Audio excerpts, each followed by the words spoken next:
Hello, friends. Welcome to Creative Medicine.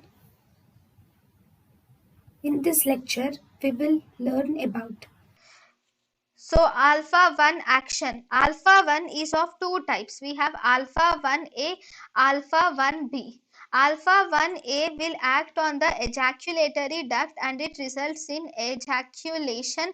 Alpha 1A on the prostate, it causes smooth muscle contraction of the prostate and also the capsule.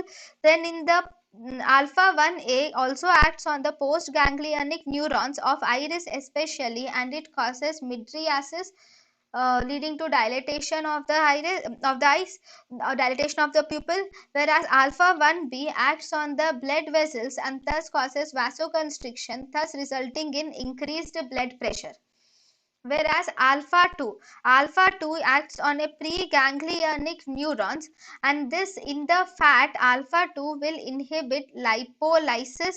Alpha 2 will cause platelet aggregation. Alpha 2 will reduce the insulin and it reduces the hormone renin.